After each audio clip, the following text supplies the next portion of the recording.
Broadcasting from the Ante Up Studio. It's the longest running poker podcast for the everyday poker player with your host, Joe Scales.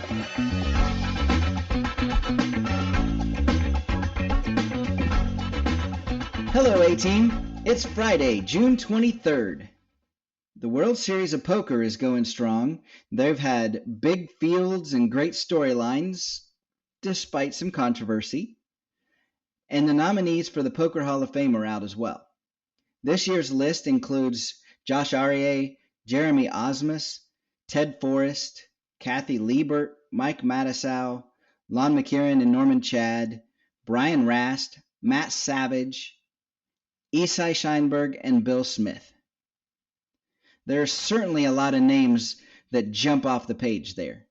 But if you remember from my conversation with Tom McAvoy, he gave all of his votes to Kathy Liebert last year, and he said he was going to do the same thing this year if she was nominated.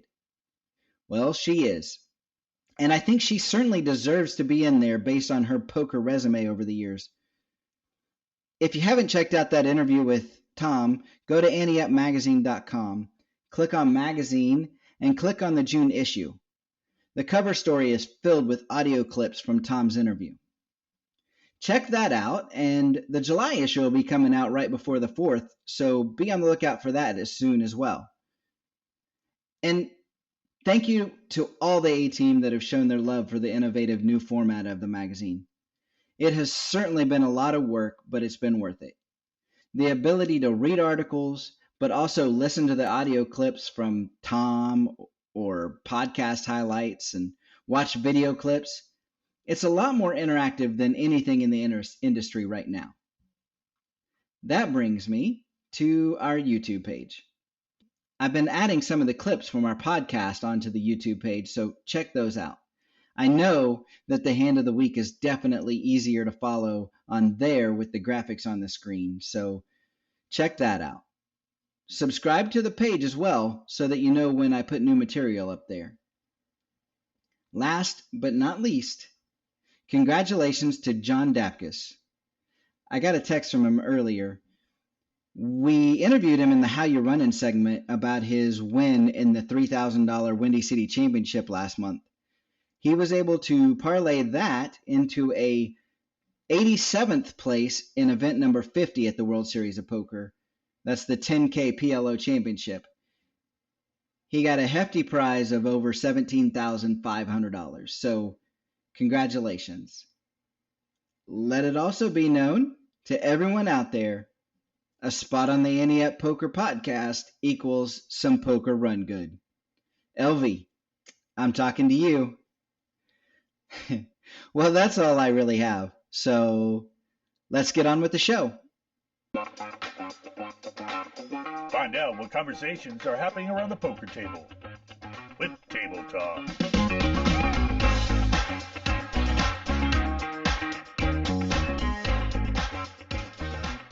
All right, I am back around the poker table with a special guest once again.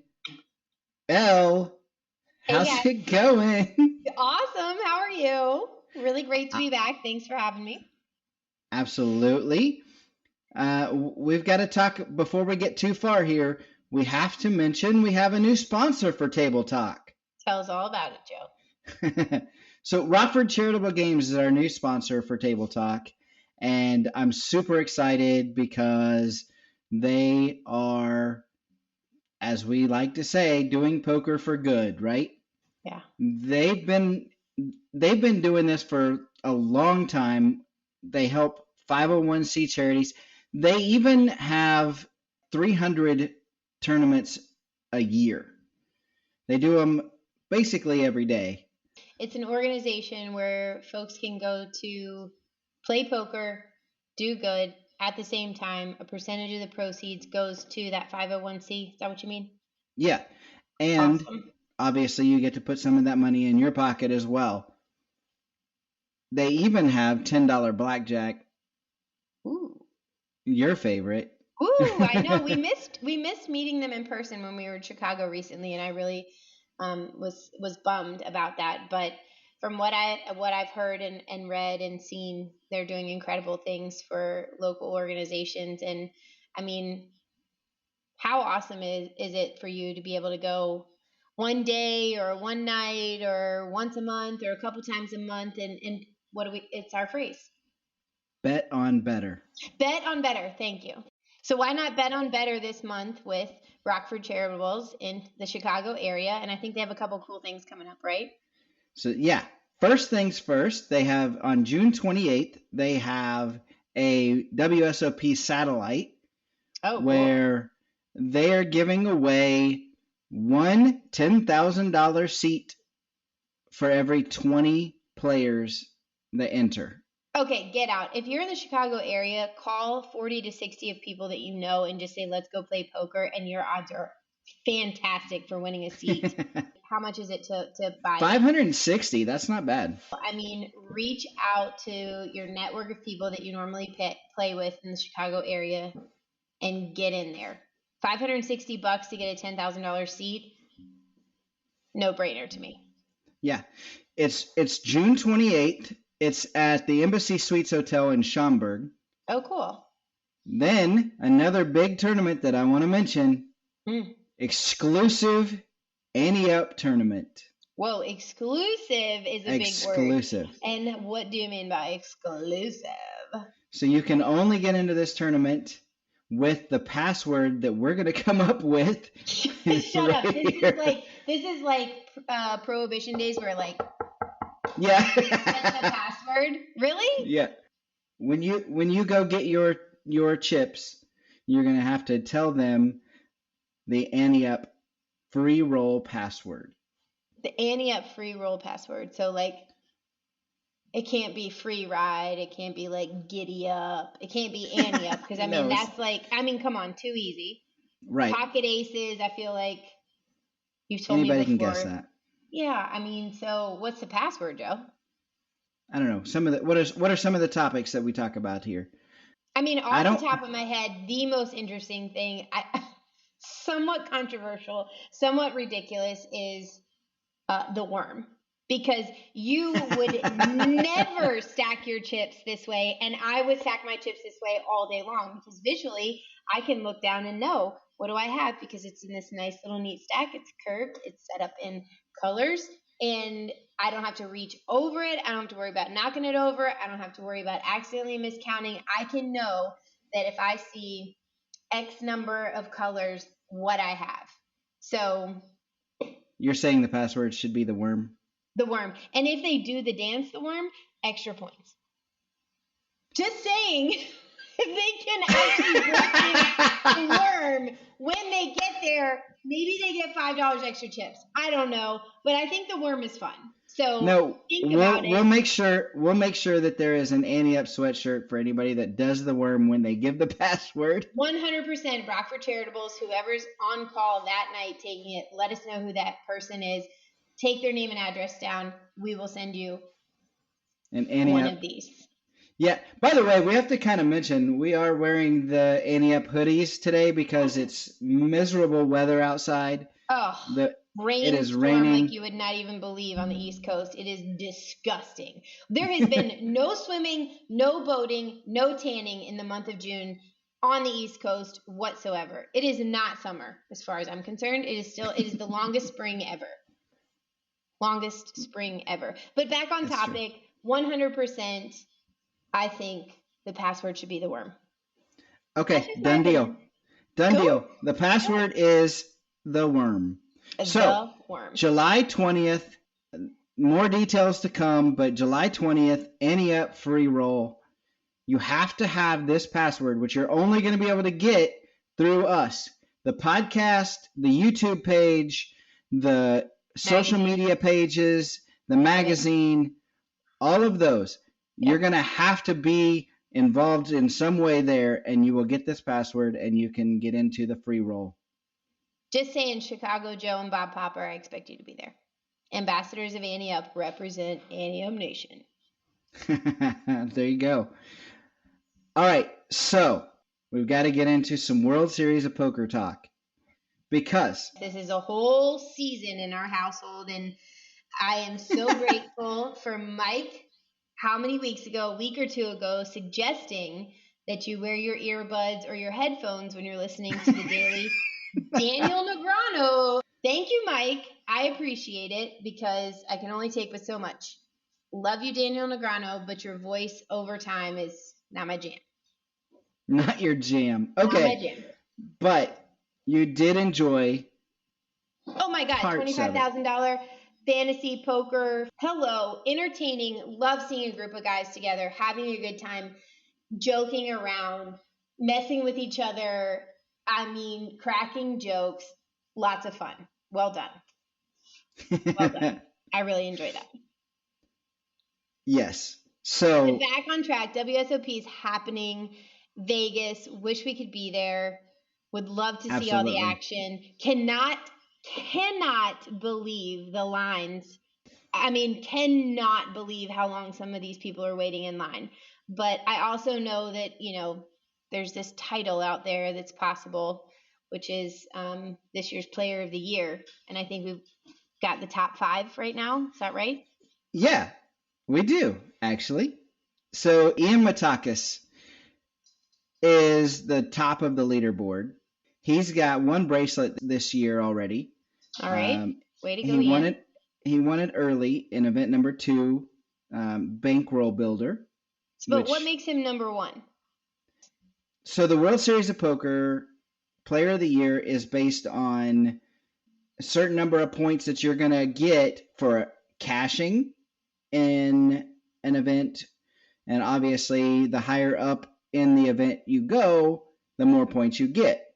Okay. The more entries into that event also equals more points. So of course, it's statistically based. If it's poker, if it's within poker, it's statistically based. Like, you can't just be liked among the tables. It is legitimately how many people have you played against equals your ranking. Correct. Because, I mean, I admit, it's difficult to play against 23,000 people versus 230 people. Like, the statistics are completely different, right? Is that what you're trying to say? That's what I'm trying to say, yeah. Michael Rodriguez Perez Santos from done. Portugal. Love it. Excellent pronunciation. He's got 1 bracelet this summer as well in event number 20, the $1,500 Badoogie. Well done, Michael. He also placed 3rd in the 10K limit deuce to 7 triple draw championship. Number 3, you know the name because of Schenectady, Sean Deeb. Ooh, fired 9 bullets at the tournament in Schenectady, New York, right? Yep, he did. Yeah, he sure did. But he's number 3? He's number 3 in the Player of the Year. He won his 6th bracelet overall in event number 27, the $1,500 8-game mix. All right, fantastic. Yeah. Way to go, Sean. And then your personal favorite, I'm sure, Chris Brewer brings up number 4. Pulling on my heartstrings, Chris Brewer. Anytime a man gets a little bit emotional after what a race and a run to get to the winner's circle, just impressive the way he received winning first place in that event. I honestly, I've watched it 5 or 6 times. So Chris Brewer, if you're listening, proud of you. Way to go. Amazing to see an excellent display of just genuine emotion of what it means to win an event at WSOP. We're excited for you. I hope you take the whole damn thing. There you go. And then rounding out the top 5 is Chad Evesalage, who I believe last week he was 2nd in the Player of the Year. So he's fallen to 5, but he's won 2 bracelets already this summer. I mean, not bad. You're still in the top 5. Then I was actually just watching. I was enjoying watching the $1,500 Monster Stack, which is going on right now as we speak. Joe Cata was in that one, and I love to watch him, making his way through a big field like that again. I think he was the short stack last I looked, but I'm hoping that he can pull that out. And I do want to mention one other thing because Poker Cows. Oh my gosh. Brand new website just launched today. I know that the WSOP is happening so many exciting things. Super excited to hear those top 5 players, but hello, Poker Cows. It is the Zoom for your home game. What's happening right now in the summer? Everybody's on vacation. Do not cancel your home game because people are on vacation. Download, hit the links, get out on the internet, check out Poker Cows, become a host, cheap.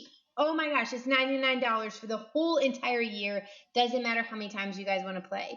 So I'm just fascinated by this whole story, really excited for this family that created it. We all had our struggles and interesting things that happened to us during the time of COVID or COVID lockdown.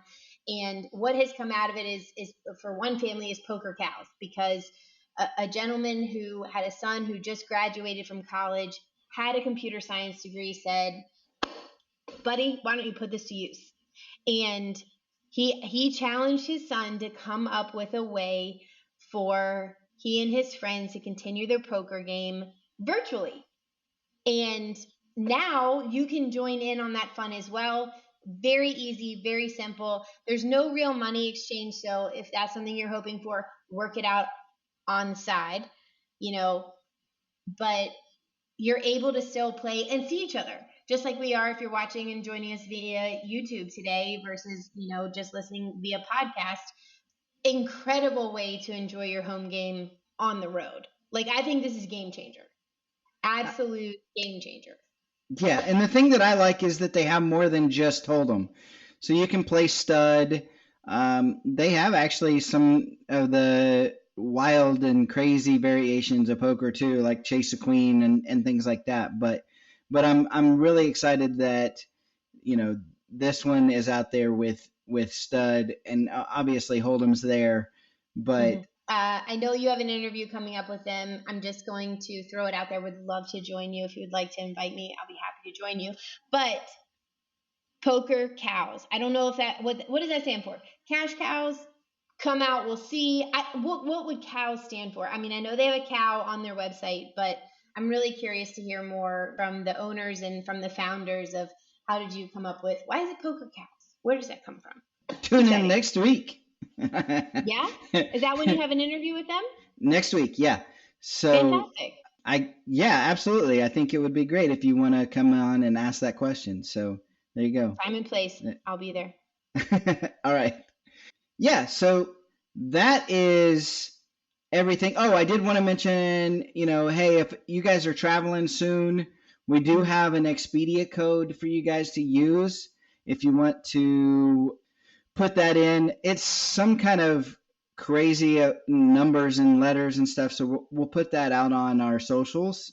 It's 20% off of anything you book on Expedia.com. I know you're booking summer vacations. I know you guys are booking fall vacations. Really and truly, we would love to give you and gift you 20% off. So check out the magazine. If you go to anteupmagazine.com, go to the hamburger menu, click on the magazine. I think it's in Tom McAvoy's article. You should read the article anyway. Incredible stuff there as well. Thank you, Tom. We really appreciate you joining us in the magazine this past month. But really and truly, use it. We've got it for another couple of days till the end of June. In July, it will transfer to another code. So check out the magazine next month. Expedia has been extremely generous and kind to gift that to us, which we want to pass those savings on to you. So personally, if I book a plane ticket, I'm going to want 20% off. If I book a hotel or a car rental, those are astronomical. All you have to do is enter a code. Yeah, and Expedia is super easy to use. I know there are some of them. Yeah, I know there are some of them where you have to go here, then go there, and it's super easy. So definitely check out that. And what? I also think you're forgetting something super exciting. In 6 to 7 days, we're able to talk about another code that we can release, and it has to do with. It's not what you're thinking. It's what any poker player could use. Amazing opportunity for you guys to buy something that you can use regularly, often. It has come from friends of ours that use it regularly. They love it. It is not something that we're just putting out there to earn points or anything like that. It is a well recommended product. We cannot wait to tell you about it next week. So definitely check out Expedia Code. Look forward to sharing more about that code with you next time. And That's really it. happy I could join you here on Table Talk this week. Thanks, Joe. So thank you so much for joining me, actually. Of course, anytime. All right, and we'll see you next week. Absolutely. Can't wait. Now it's time for Call the Floor with Elliot Schechter. Elliot Schechter is the poker room manager for Rivers Casino in Schenectady, New York. He joins us each week to say how he would rule on situations that come up in your games, and he's with me again this week. Elliot, how you doing? I'm doing very well this week. How you doing? I'm doing well. Listen, we got a pretty big response from from last week's Call the Floor.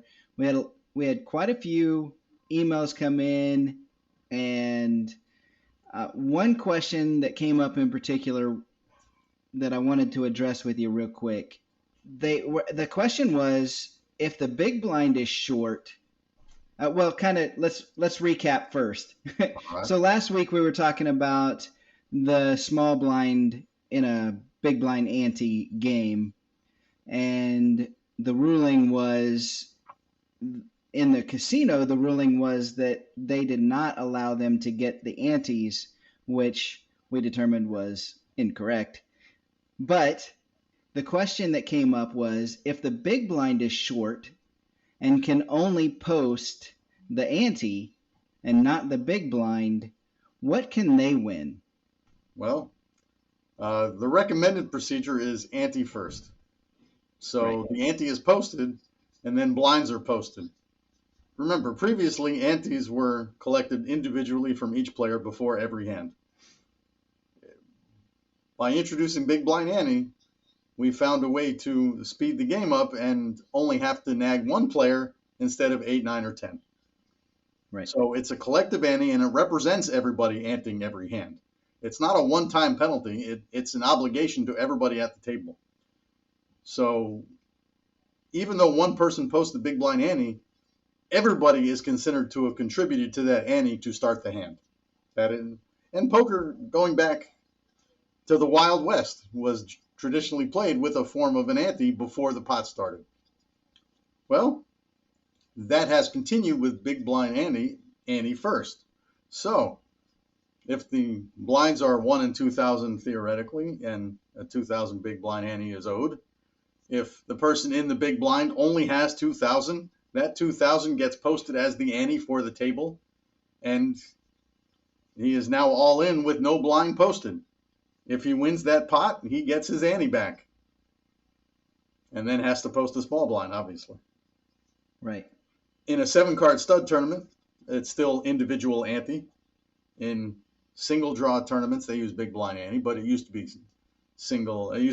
individual ante.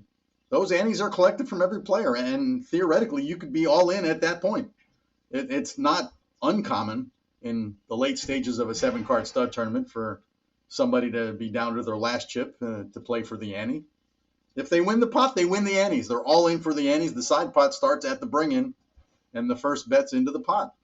So that same principle applies in no-limit hold'em tournaments with big blind ante. The big blind in most places, and of course here at the Rivers Casino and Resort Schenectady, it's ante first.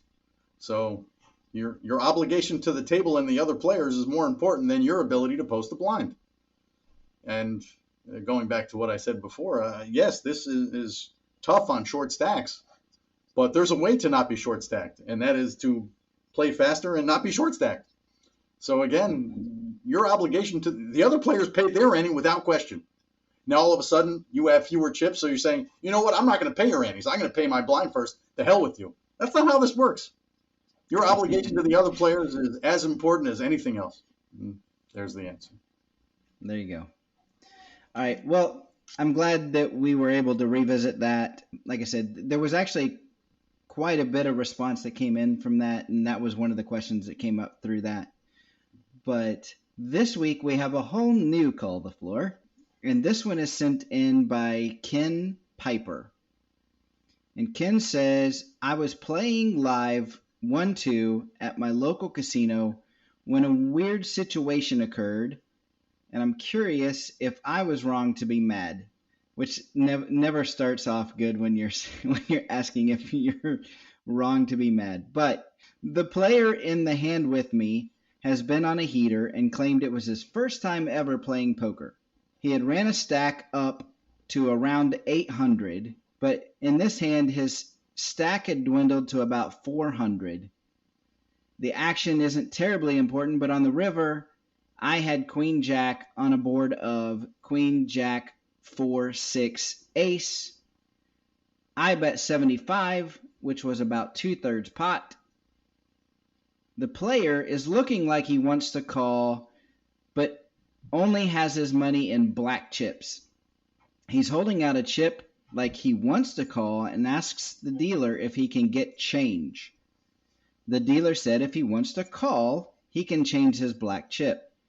The player again asks for change and throws his black chip into the pot. At this point, I rolled my hand over, but then the player claimed he was just asking for change and not calling. The dealer explained that they don't just change chips mid-pot. I said that throwing a chip in the pot is a call and left it at that. The floor was called, and they ruled that my hand had to remain face up and my bet stands and that the other player could still check, raise, or fold. Well, they can't check, but the player folded immediately and I was mad. I argued that throwing a chip into the pot across the betting line is a call, and even though this is a new player, he was obviously asking for change to call my bet. So is he right for being mad? Well, Ken, a lot of things happened here. Very few of them were good, and not all of it was on the other player. A good bit of this is on the dealer. And this is a very challenging part of the game in casinos, and is a big reason why this column and commentary exists, and why the TDA exists, and why we are always trying to universalize and standardize rules. Simply because we're trying to make up for the fact that dealers can't always react immediately on the spot because they're trained to be observers and not active participants in the game. This is absolutely a time when they need to be more active. I appreciate you setting context here and giving us enough information to very universally look at this situation, not just from a single point of view, but from what was going on. You very apparently made it known to us that the opponent here was a novice in a casino. It's not like it's very likely his first time playing poker in public, not so much his first time playing poker ever. He obviously could play a little and knew the game. Right. He just never played in a casino with a dealer and in that setting. So that's not unimportant information, and I'm glad you included that. When he throws the chip and when he attempts to get change made, you say the dealer explained that if he wants to call, we'll get change after the bet is made, and that's great. The next time he threw the chip in the pot, that still didn't change. Dealers in that spot, especially with novice players, and they know exactly who they are, dealers can easily pick out the experienced and inexperienced people at the table. Right. The dealer is supposed to stop the action, and this is where you didn't help. Once again, why are you turning your hand over? The players don't determine the showdown. The players don't determine what happens at that point. The dealer is still supposed to declare the showdown. The dealer is supposed to ask people to tell them who wins the pot. You saw a chip go, and you tried by technicality to lock that money into the pot.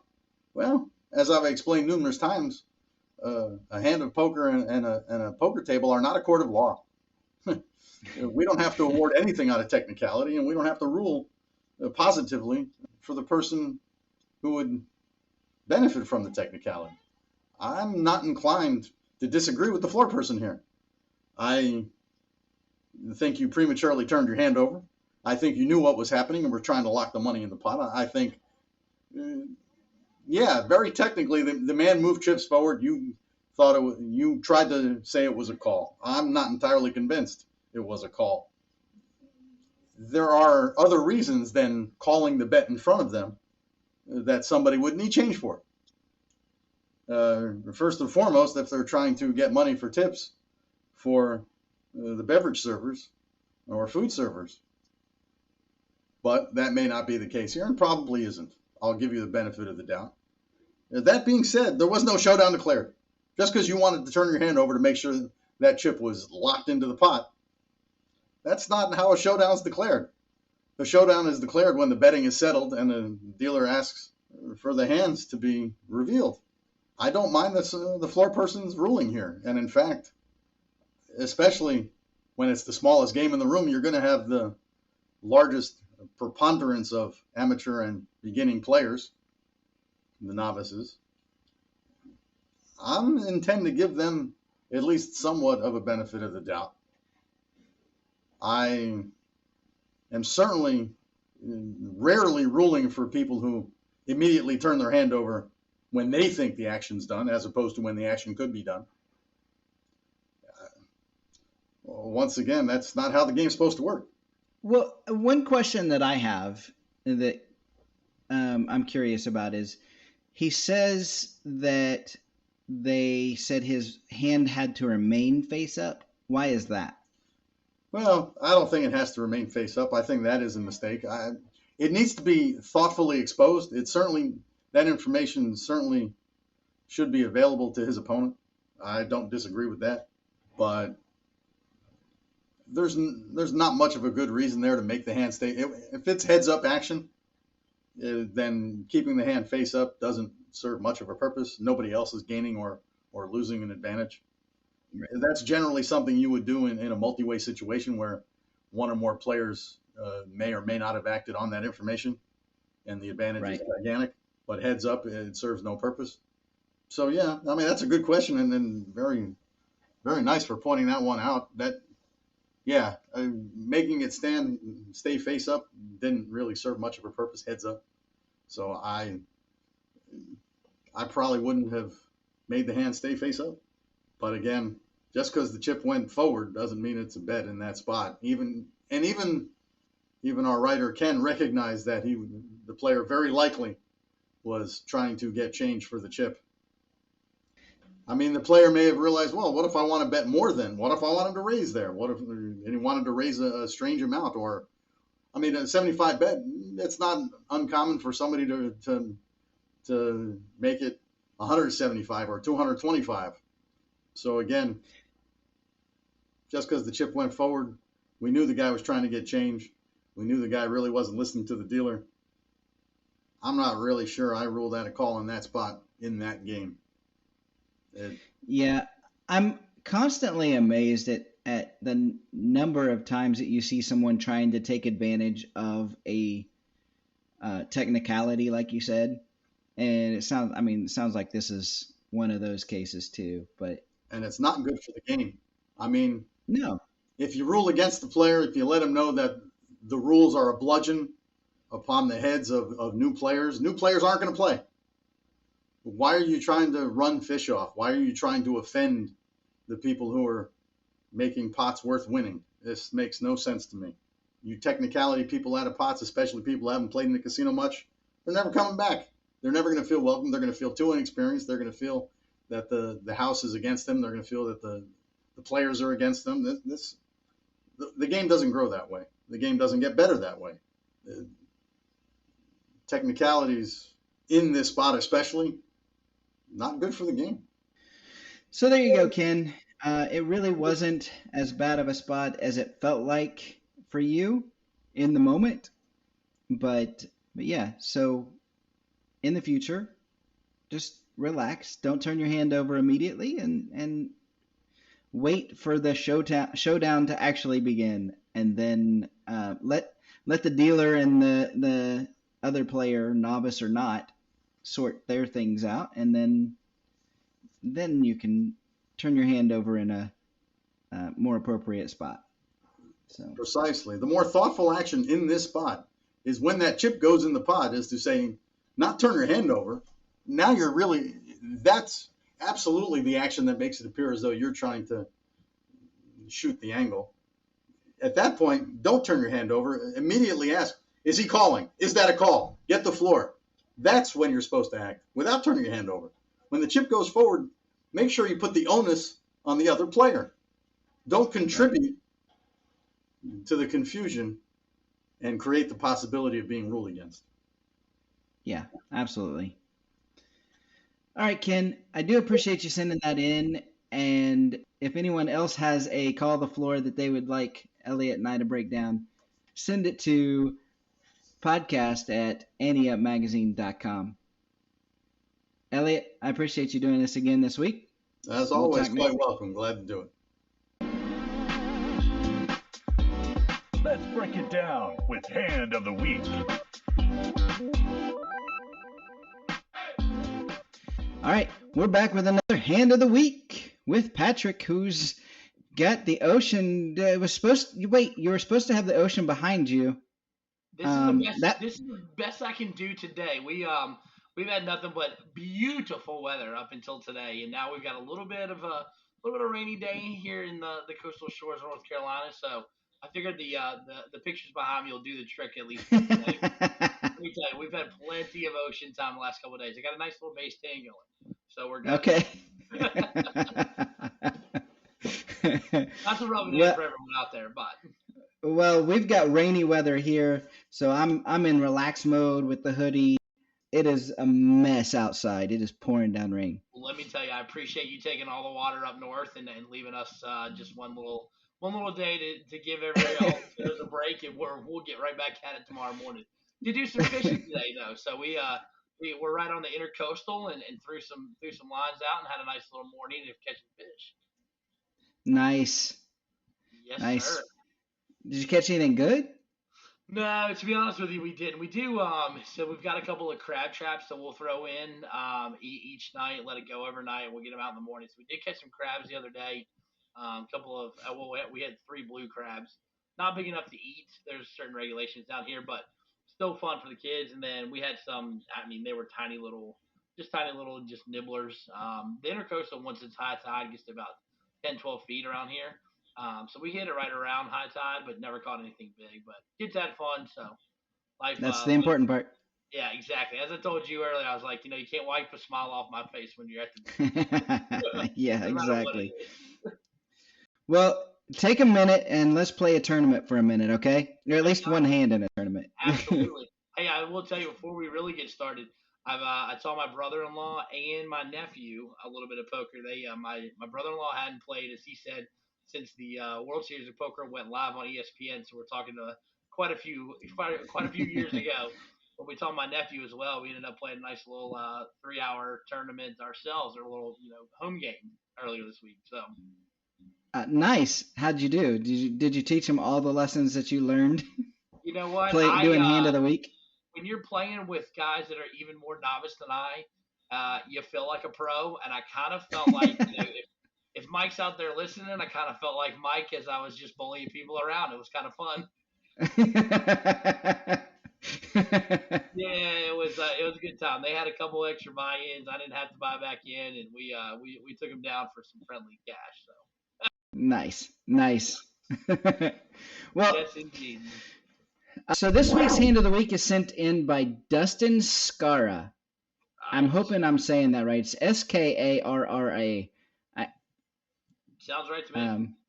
So he's playing a monthly tournament. There's 260 players that signed up. Your starting chip stack is 15,000 with 30-minute levels.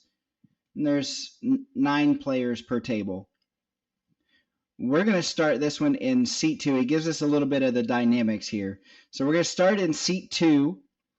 And we're nearing by the time this hand happens, we're nearing the end of level 4 and coming up on the first break. So our blinds right now are 100, 300 with a 300 big blind ante. Gotcha. All right. And Dustin says he's been playing pretty straightforward these first few levels, and he's built a stack up to 28,000. Oh. He says the table is pretty talkative and active, and they've already lost 4 players. So 4 players have been knocked out on their table. The villain directly to his left is an older gentleman. He says late 70s or 80s, early 80s. Okay. So the villain has already knocked out 2 opponents, and his current stack size is over 45,000. Wow. All right. It's a little shy. So they've lost 4 players at this table, and 2 of them have been knocked out by our villain. Okay. He says he's been betting big with his hands and overinflating pots. And Dustin says his own image at the table should be a tight aggressive player. Okay. So he was looking to play a pot with the villain, as he had seen him make some loose calls out of position. Okay. So there we go. That's our dynamics heading into this hand. I like that. Again, that's good to know as we go. Like, certain days of the week, we don't have a whole lot of that. I like this. Yeah, I like it when I definitely, for those sending in hands, definitely is good if you can give us some backstory and describe our players who we're up against and whatnot. It certainly helps. Absolutely. Yeah. So it folds to us. This hand folds to us in the low jack position. We have the Ace of Spades, Queen of Hearts. All right, Patrick. So the last 2 weeks in a row, you've raised. And guess what? Are we going to have a week 3, or are we just going to call? Ace of Spades, Queen of Hearts. I'm moving again. I'm raising again. So awesome. We're playing 100, 300, 300 ante in the big blind, and then you said it folds all the way around to us? Yep. I'm going to probably go with probably a 900 bet. Okay, so 3 times the big blind? Yep. All right. Dustin opens with 700. The villain calls from the hijack, and the big blind calls. The big blind has 11,000 behind. Okay. So give you an idea of his stack. Okay. And Dustin says his thoughts here are, when the villain calls pre-flop, he says, I remove some of the hands from his range, like aces, kings, queens, ace, king. He takes those out of his range because he believes he would 3-bet those hands because there's players left to act after him. And so, you don't want to go to the flop with 4 or more players. So he thinks he would have raised it, 3-bet him on that. Okay. But in this case, only the big blind calls. So here's what I would say about that. I actually like the 700, the raise of 700 here. I do like pushing the action, but in this case, I'm not sure that the difference. Here's where we always talk about lose less or whatever, and I don't know that making it 3 times the big blind is going to do anything different than 2.5. Yeah. Gotcha. The big blind. So it's not a bad raise. I don't see anything wrong with going 3x. I'm just thinking about it from a standpoint of, is it going to make a difference? And if not, then save that money back, right? Yeah. Use it later in this hand, use it later whenever. But yeah, right along that mentality we've been talking about last few weeks of lose less. So still get you what you want, the move that you want for less. So I understand that. Makes sense. So with 2,500 in the pot, there's 3 to the flop. Okay. And the flop is the King of Hearts, Queen of Diamonds, 4 of Clubs. The big blind checks to us. Now, here's something to note. but I love that he puts this in here. I noticed that the villain started to move his hand to his stack. Live tell? Question mark. I like that. So, with that in mind, what do you do? So we flop King of Hearts, Queen of Diamonds, Four of Clubs. So we've got our queens, we've got the ladies there. Now, live action, that's pretty interesting that he moves there. It's definitely something to note, with that idea. I'm still pushing. Obviously, if he's got a king in his hand, he's got us a little bit right now. I'm still probably pushing, but I'm probably only going two, maybe 600. Okay. So you're gonna bet 600. The it's about 2,500 in the pot, so you're betting about a quarter a For the pot, pot, a little yeah, a less little than. less than quarter of a pot, I guess. Maybe 600 or 700. I mean, I know Dustin went in for 7. I'm thinking lower again, lose less mentality. But yeah, maybe a Yeah. little less than quarter of the pot. Okay. Yeah, I can see that. I think it really just kind of depends on what you make of him and this live tell, right? Yeah. Dustin says, I elect to check to see what the villain would do, as he seemed to, quote unquote, perk up on this flop, Yeah. right? So, and I think you have to be careful with these kind of tells because, and it sounds like Dustin's actually been playing with them long enough to be able to know one way or another, but sometimes these kind of tells are things to get you to check. Yeah. Do it intentionally to get you to check or not. And then gives them the I don't know if that's the case in this one or not, but that's one of those things where you just have to be aware of the dynamics of the person. Yeah, whether it was for whether sure. it was subconscious, quick little hand gesture move, or was it something on purpose, like you said, to get everyone else to check, and then gives him the power to push. So what Right. so that being said, so Dustin checks. What did our villain do? So, well, let me give you his thoughts on this. He says, this flop hits my range with over and draws on the board.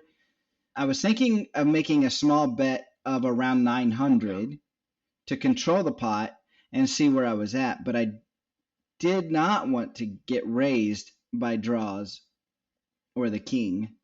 Yeah. So I noticed the villain start to move his hand toward his stack, and I elect to check. So the villain then overbets the pot for 3,000 with only 2,500 in the pot. And the big blind folds. Talk about playing right into exactly what you're looking at him as being the villain. And didn't he talk about earlier that he's overbet some. Not only has he called some in the wrong position, but he's overbet some. Oh man, so 3,000. I mean, that's, you know what? I don't know what to make of it, but he said he wanted to play a hand with him, and you've got a hand to possibly do it. I mean, part of me wants to call and see this thing out for a little bit. I don't know if that's completely stupid and against what you're thinking, but what are your thoughts? I mean, he said he's been playing bloated pots to this point, right? And that's how he got that stack. So definitely throws out at least a yellow light, right? Yeah. Proceed with caution. For sure. Maybe even a red light, like get the heck out of here, live to fight another day kind of thing. It's a tough spot. But I think the fact that he's been playing so many bloated pots, and got his stack where it is, knocking out 2 of the 4 players at this table, makes me think he's strong. Okay. That I'm not sure that tell is an accident. I think he really was giving off a tell, or is an accident. I think he's giving off an actual tell. So I don't see a problem with a call here, but at the same time, I probably fold. Are you making him on something like Ace King or even Kings? I think Ace King for sure.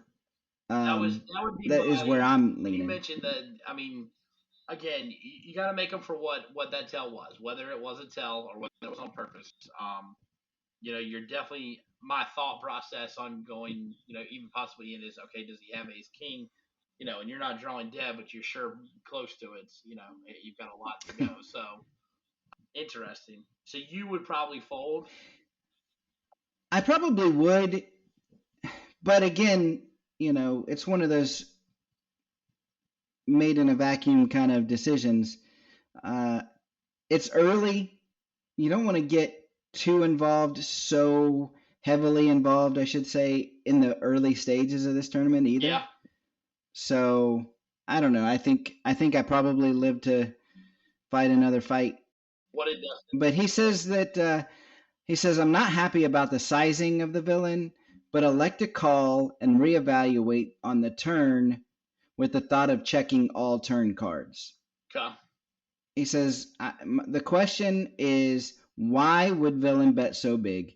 If he's really that strong, wouldn't villain bet smaller, like half pot or something like that? And he says this flop should hit my range, but just because it hits our range doesn't mean it doesn't hit theirs, right? Yeah. And because, we already said, you already told us that he's been over betting these pots, over bloating these pots, right? So I don't think that's his style, is betting smaller. Then with 8,500 in the pot, the turn is the ace of diamonds. Board is now the king of hearts, queen of diamonds, four of clubs, ace of diamonds, which now gives us two pair. I guess it also completes some straights, right? Yeah. What do you do with that? Man, you would have loved to see a queen there. But yeah, that's yeah. if we're making him, and this was my personal thought process. With that, I am still under the question of maybe the yellow light, like you said. Did he push it too high? Why did he push it high? Dustin had the same process, but he was playing them anyway. You said inflated pots. That's kind of his style, anyways. I'm still possibly making him ace king. I'm probably checking on this one. I hate to do it, but I'm probably checking on this one to see how he reacts to the ace coming out. Yeah, I think you have to. At this point, you have to check and see what he's going to do. If he's betting such a big amount, you certainly don't want to get raised if you bet. Yeah. So, and that's what Dustin does. Dustin checks, and the villain bets almost pot size again. He bets 6,000. That's a third of our stack, over a third of our stack. I don't know what to make on this. We've got ace queen. I don't know. I think I fold. I think that big a bet, again, inflated pot or not, whether he's got it or not. I make him on enough to probably get us. I don't think he's calling with lesser, especially with now on that board. You've got king of hearts, queen of diamonds, four of clubs, and now ace of diamonds. My gut says he's got us. So let's not waste anymore. Yeah, me too. I really put him on ace king on the flop. Yeah. And so if I'm putting him on the flop, then that only improved him on the turn, right? Yep. So it improved us, but it improved him as well. Yeah. So I'm with you. What did Dustin end up doing? And Dustin says he's leaning toward a fold, but feels like the bet screams go away. So he elects to call. Well, Dustin's got the guts that I wanted on this one, so I love that he did call just to find out what our villain. I will say with the explanation that he gave us beforehand, with him playing overinflated pots and all of that. I don't know that this really screams go away. I think it's just this type of player. Yeah. So I don't know that you read that one correct, Dustin. I think that's just his style of play. Yeah. I think you're better off just seeing another hand here. But he calls, and the river with 20, what is it, 20,500 now in the pot. The river card is the King of Spades. So the board is now the King of Hearts, Queen of Diamonds, Four of Clubs, Ace of Diamonds, King of Spades. I mean, if he's got Ace King, we're done for sure. No questions asked. If he's got a King at all, we're done. I mean, even if he's yeah. Please tell me Dustin called. Any king, right? I mean, any king, right? Yeah. So Dustin checked. Dustin checks. Yeah, and the villain this time, here's the strange part. The villain this time downsizes and only bets 4,000 into a 20,000 pot. What? Now that's crazy. What? So basically, he's getting 6-1 to make this call, right? And he's got almost 10,000 invested into the pot now. At that, you have to call. Yeah. So why would he bet 4,000? From my point of view, I mean, if he has, now is the point when you start going, is he trying to get me to call? Is that the reason? Yeah. At this point, like, I've already called your 2 astronomical bets. Why would you not? If you've got it, why would you not bet more? I've already been a goat and, followed you along. That's why. I mean, the only thing that you can think of is if you're villain and you think, okay, it's going to have to be a bet that would put him all in if I keep it up that way, right? Yeah. So maybe he won't call it for his tournament life, but he will call for a small bet. So the only way I'm getting more chips is to make it a small bet, because if I put him all in, he's folding. If you think of it that way, right? That's the only thing I can think of there. So Dustin says, why 4,000? Villain must have king, queen, ace, king, or even maybe pocket fours. Huh. He says, I want to fold, but 6-1. Hero makes a crying call to see the villain turn over the King of Diamonds, King of Clubs for quad kings. Let me tell you, that 70 or 80-year-old man just played that hand beautifully. Yeah. Wow. Well, nice hand. Rewind all the way back to the beginning. You called it in that little motion was a tell. It wasn't on purpose. It was a tell, and you should have walked away with 700 in the pot and you're blind and called it a day. Yeah. Instead, we lose nearly half of our stack. Yeah, we're back down.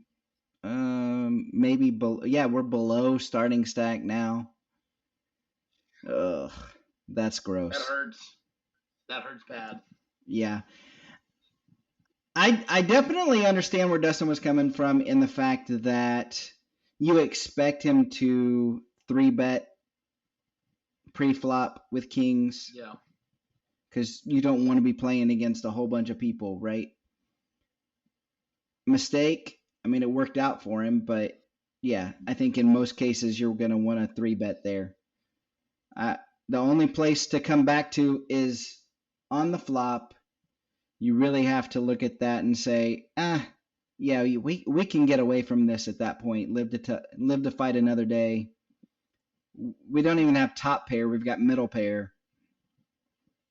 So It comes down to what we've been talking about with Mark Bremmett in the coach's corner as well. And we've been talking about it here. How do you lose less? Yep. And in this case, you've got middle pair. He's betting too big. Wait for a spot where you can really nail him.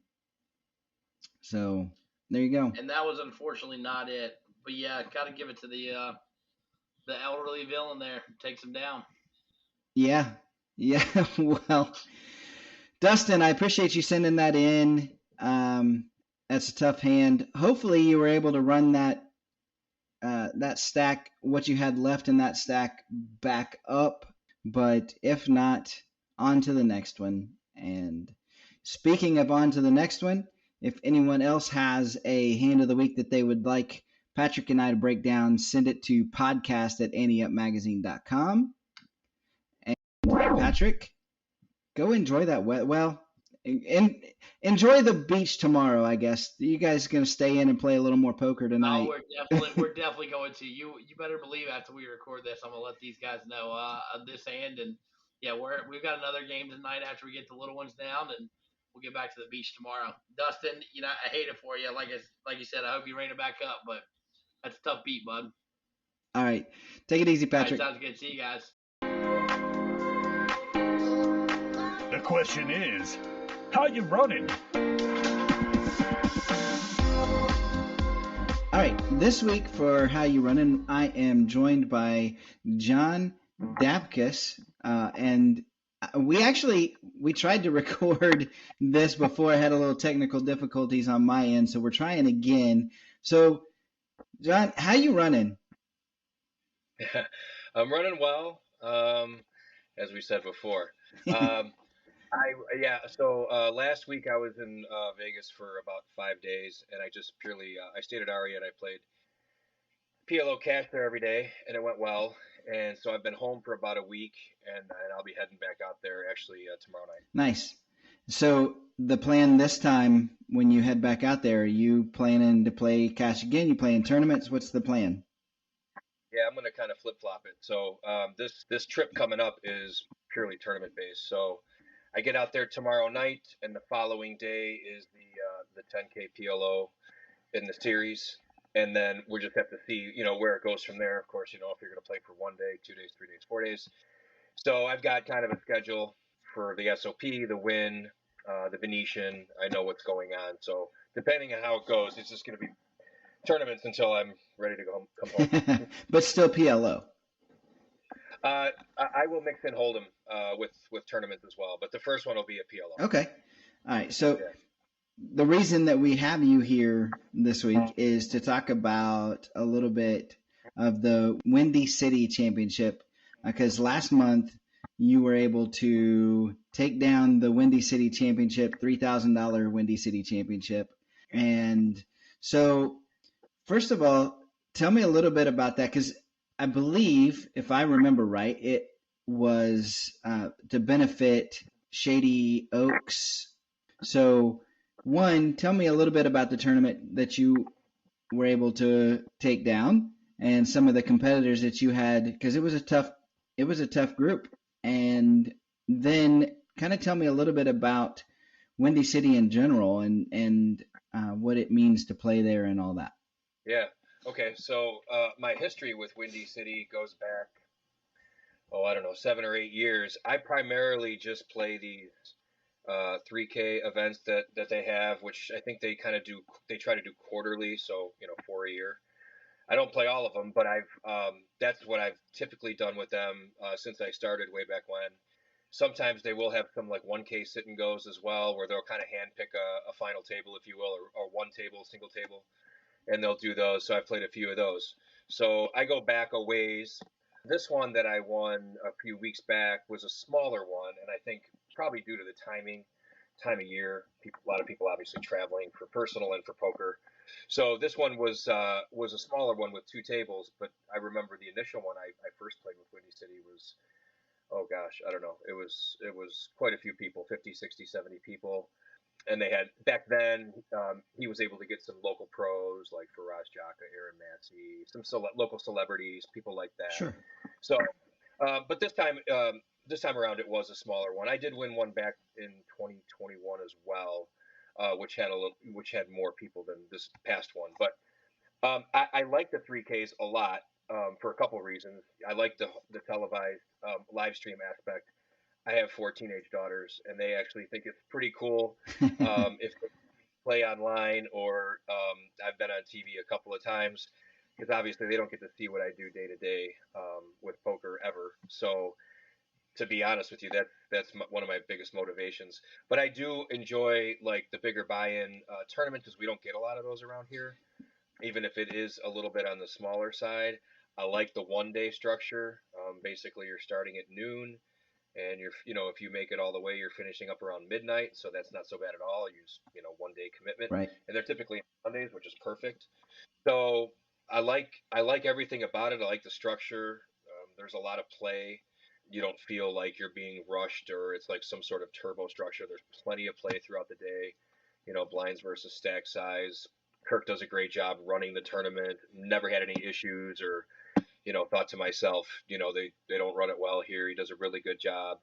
And like you said, there are some really accomplished players that do play it on the regular, like Craig Casino, as they always say. HPT all-time money winner plays all the time. Michael Sabia has done a lot. He was at the final table recently when I played, but he's got a lot of poker accomplishments. Right. And the person I went up heads up against, Lloyd's, done a lot with Windy City. So yeah, they definitely get some people that have been around and have accomplished quite a bit. Yeah. So the bigger buy-in tournaments, well, all of their tournaments, but these bigger buy-in tournaments bring in a good group of people, but it's still, at the end of the day, there's a charity aspect, right? So there's these, like in the case of the one that you played, Shady Oaks was able to benefit from that as well. So the payout structure, you're still getting a good payday and still able to help these places out, right? Yeah, absolutely. I failed to mention that even the first time we did this, but yeah, you're right. The charity structure is definitely a nice piece of it. So, still happy with what you get to take home, and also happy with what you get to donate to a worthy cause. For sure. Right. And so when you head out to Vegas, the first one you're going to jump into is a WSOP event, the 10K buy-in, Yep. right? Yep. So Wednesday is a 10K PLO, right? And that's right now it's scheduled as a 4 day, so we'll see how that goes. And there's actually a 25K PLO on Sunday that I've got my eye on as well. Same thing, SOP. And then, like I said, there's plenty of other Venetian/Win in between. Right. Yeah, they always have some good structures around during that time as well. So it's perfect. Keep us updated. Let us know how you're doing out there. Hopefully we can get you back on again with a bracelet, maybe even. So that would be awesome. And one thing that's cool that I learned since we talked last, so I'll be able to parlay kind of like the proceeds from the 10K or the 3K with Kirk right into a direct buy into an SOP event. So that's something he was able to work out. Oh, wow. Okay.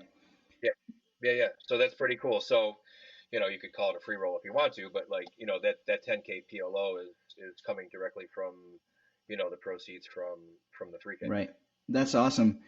Well, yeah. Congratulations on the Windy City. Also, play well, run well, all of those things together. And we'll talk again.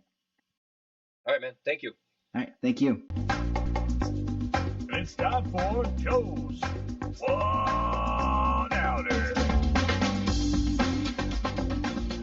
We've seen it in movies like Maverick, The Sting, The Cincinnati Kid, and Rounders. Cheating has been around the game of poker for a long, long time. It can certainly taint the game, as it would any competitive activity. The game relies on fair play and integrity. However, poker organizations have worked hard to maintain that integrity by employing strict security measures, including video surveillance and trained personnel to monitor the games and the cards. And now, there are even more strict penalties for those that are caught cheating in some manner or another. Recently, we all watched as more and more information was uncovered with the Mike Postle case. Now, on poker's biggest stage, we watch as the WSOP investigates Martin Cabral and his card-marking behavior. But what does it all mean? Is the World Series of Poker going to lose viewers or even players? No, and they shouldn't. More times than not, cheaters get caught. In the past, that meant that they may not be able to play in that tournament or that casino. However, last year the Poker Integrity Council was put together to combat unethical play. This council partners with the World Series of Poker, the WPT, Triton Poker, and others as well. So if enough evidence is found in this case, it could be the end of Martin Cabral's poker career. It should be noted, though, that he has denied all allegations and said he plans to sue his accusers. So the saga will continue for quite some time. We'll be watching it, but in the meantime, the World Series of Poker has been a huge success with giant fields and great storylines. My advice would be to pay attention to the Cabral story, but don't let it overshadow the stories like that of Chris Brewer, who, by the way, happened to be the one that won the event that brought this whole controversy to light. That's today's One Outer, and that's today's show. I'll see you next week, A-Team, and until then, I'll see you at the tables. The Ante Up Podcast is a production of AnteUpMagazine.com. Contact the show at podcasts@AnteUpMagazine.com or call the show at 540-339-7741. If you'd like to advertise, send an email to editor@AnteUpMagazine.com.